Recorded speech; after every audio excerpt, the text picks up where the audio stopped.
সমস্ত সৃষ্টিকে পূর্ণতা দেবার জন্যে, আমার আল্লাহ সৃষ্টি জগৎকে ধন্য করে দেবার জন্য আল্লাহ রাব্বুল আলামিন মা আমেনার গর্ভে আমার রাসূলকে পাঠালেন।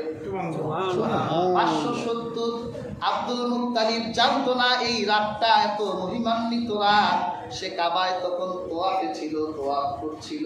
হঠাৎ করে দেখে স্বয়ং কাবাটা মা আমেনার ঘরের দিকে ঝুঁকে আছে। তাকিয়ে দেখে গাছপালাগুলো আমেনার ঘরের দিকে ঝুঁকে আছে। আব্দুল মুত্তালিব অবাক হয়ে গেল, আমার জিভ ধরল নাকি, উল্টা বেলটা দেখি নাকি। দেখে কোনো কিছুই উল্টা না, কাবা ঠিকই আল্লাহ হাবিবের ঘরের দিকে ঝুঁকে আছে, গাছগুলো আমেনার ঘরের দিকে ঝুঁকে আছে। উম্মে আয়মন দৌড়ে এসে বলে, ওরে আব্দুল মুত্তালিব, তোমার ভাগ্য খুলে গেছে, তোমার গত হওয়া আব্দুল্লাহর ঘরে এক পুত্র সন্তান জন্ম নিয়েছে। বনের প্রিয় মুহাম্মদ এলো রে দুনিয়ায়, রে সাগর আকাশ বাতাস দেখবি যদি, আয় রে সাগর আকাশ বাতাস দেখবি যদি।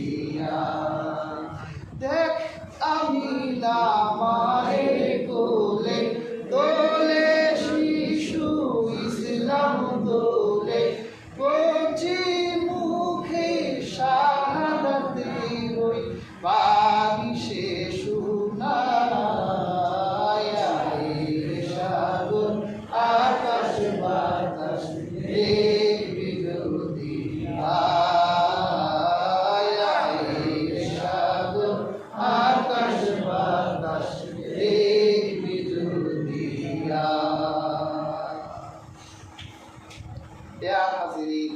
আব্দুল মুত্তালিব দেরি করলেন না, দৌড়ে এলেন। আমার মা আমেনা বলেন, আমার সন্তান যখন দুনিয়ায় আসলো, সাদা আবরণ আমার ছেলেকে ঢেকে ফেললো। অদৃশ্য এক আওয়াজ এলো, এরে আকাশের কাছে তুলে ধর, এদের জমিনের কাছে তুলে ধর, এদের গাছপালার কাছে তুলে ধর, জিন ইনসান যত প্রাণ আছে সবার সামনে হাজির কর, সবার সাথে পরিচয় করায় দে, সবার নবী পরিচয় করায় দে। এই পাহাড়েরও নবী, এই গাছেরও নবী, পাখিরও নবী, মাছেরও নবী, জিন ইনসান সবার নবী। এই জন্য হাজিরিন আমার নবীকে গাছ মাছ সব চিনত, আমরাই চিনলাম না, সবাই চিনত আমার নবীকে। পেয়ার হাজিরিন, আমার রাহমাতুল্লিল আলামিন দুনিয়ায় আসার পর আমার মা আমেনা বলেন, আমাদের মা আমেনা বলেন, এরপরে অদৃশ্য আওয়াজ বলল, একে নবীদের চরিত্রের সাগরে একটু ডুবাই দে, নবীদের যত ভালো চরিত্র আছে সব চরিত্রের মালিক বানাই দে। ওয়া ইন্নাকা লাআলা খুলুকিন আযীম। আল্লাহ তাআলা রাসূলকে বলেছে, আপনি মহান চরিত্রের অধিকারী। বেয়ার হাজিরিন, একদিন, 2 দিন, 3, 4, 5, 6, 7 দিনের আকিকা করতে হয়। আমাদের আহনাফদের মধ্যে আকিকা করা হচ্ছে মুস্তাহাব। বেয়ার হাজিরিন, অনেক ইসলামী মনীষীরা বলেছেন, যদি কোনো বাবা মা তার সন্তানকে আকিকা করায় তাহলে সে বন্ধন মুক্ত করলো। কিয়ামতের দিন আকিকা করা সন্তানগুলো বাবা মার জন্য শাফাআত করতে পারবে। আর যদি কোনো বাবা মা তার সন্তানের আকিকা না করায় তাহলে বন্ধন থেকে যায়, বন্ধন মুক্ত হয় না। অনেক মুর্শিদের মতে তারা শাফাআত করতে পারবে না। বেয়ার হাজিরিন, আমার রাসূলের আকিকা করার জন্য তার দাদা কুরাইশদের বড় বড় মানুষদেরকে ডাকলেন, আকিকা করা হলো, তাদেরকে খাওয়ালেন। সবাই তো অবাক, এইরকম শিশু তো তারা কোনোদিন দেখেই নাই। নাই, নূরের পুতুল। সুবহানাল্লাহ। এইরকম মানুষ তো তারা জীবনে কোনোদিন দেখেই নাই। সবাই আশ্চর্য হয় আর বলে, নাম কি রেখেছো? আব্দুল মুত্তালিব বলে, নাম রেখেছি মুহাম্মদ। মুহাম্মদ অর্থ যার প্রশংসা করা হয়। হায় হায়, কি নাম রাখলা, কত দেবতা আছে আমাদের, তোমাদের বাপ দাদাদের কি সুন্দর সুন্দর নাম, এর নাম মুহাম্মদ রেখেছো কেন? আব্দুল মুত্তালিব বলে, আমি আমার নাতির ব্যাপারে এই আস্থা রাখি, এই বিশ্বাস রাখি, আমার নাতি বিশ্ব বরেণ্য হবে, দুনিয়ার সমস্ত মানুষ তার প্রশংসা করবে। কি বলেন? প্রশংসা করি। আল্লাহর হাবিবের, আল্লাহর দুনিয়া যত দূর, আমার হাবিবের রিসালাত কত দূর। পৃথিবীর যেই প্রান্তে যেই মানুষ আছে, সব প্রান্তে আমার নবীর প্রশংসা আছে কিনা বলেন? আমরা বাঙালিরা করি কিনা? বাংলার প্রান্ত হতে রাসূল তোমায় দিল শোভিলাম, রাসূলের রওজা মুবারকে জানাই লাখ সালাম। ঠিক কিনা? বাংলার প্রান্ত হতে রাসূল তোমায় দিল শোভিলাম, রাসূলের রওজা মুবারকে জানাই লাখ সালাম। গরিবের বন্ধু হয়ে এলে তুমি দুনিয়াতে, উম্মতের বন্ধু হয়ে তরাতে পুলসিরাতে, কালিমার নায়ে করে পার করিও তোমার সাথে, হাসরে দেখা দিও কাউসারের পিয়ালা হাতে। আমি তোমারই প্রেমে পাগল হয়ে শুদ্ধ হলাম, রাসূলের রওজা মুবারকে জানাই লাখ সালাম। এই যে আজ ১,০০০ বছর গত হয়েছে, আমার রাসূলের প্রশংসা কমে নাই, বরং দিন যত যাবে আমার নবীর প্রশংসা তত বাড়বে। এই কণ্ঠনালীর নিচে যতদিন জীবন আছে, ততদিন আমার রাসূলের প্রশংসা হতেই থাকবে। প্রিয় হাজিরিন, আল্লাহর হাবিব সাল্লাল্লাহু আলাইহি ওয়াসাল্লামের শান মান মর্যাদা আল্লাহ দুনিয়ার সকল কিতাবেই লিখে দিয়েছিলেন। এক পণ্ডিতের গল্প শোনাই। পণ্ডিতের নাম হলো কাবুল আহবার। হযরত ওমরের যুগে ঈমান এনেছে। আল্লাহর হাবিবকে সে নিজ চোখে দেখেছেন। আল্লাহর হাবিবের নবুয়তের যুগ সে পেয়েছিল, কিন্তু আমার নবীর হাতে ঈমান আনে নাই। কারণ সে হলো তাওরাতের পণ্ডিত, ইনজিলের পণ্ডিত।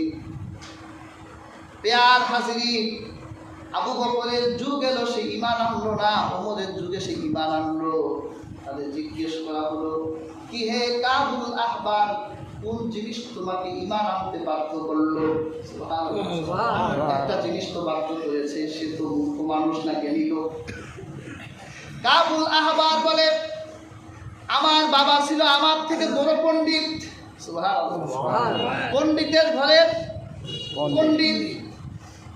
আমার আব্বা আমার সামনে তাওরীত কিতাব পড়তো, ইনজিল কিতাব পড়তো।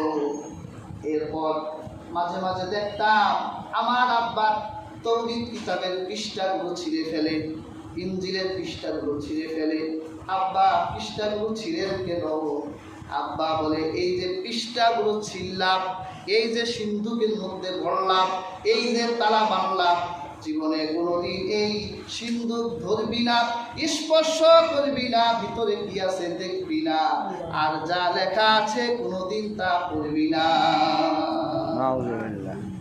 আব্বা বলছে, আব্বার কথা কি ফেলানো যায়? আব্বার কথা ফেলানো যায় না। আল্লাহ হাবিবের যুগে সিন্ধুকের দিকে তাকাইও নাই, আবু বকরের যুগে তালার কাছে যাইও নাই। উমরের সময় আমার মনে একটা কিউরিসিটি জন্ম হলো, যে আমার ভিতর একটা আকাঙ্ক্ষা জন্ম হলো, কেন আমার আব্বা ওই সিন্ধুকের তালা ধরতে নিষেধ করলো, কাগজ করতে নিষেধ করলো।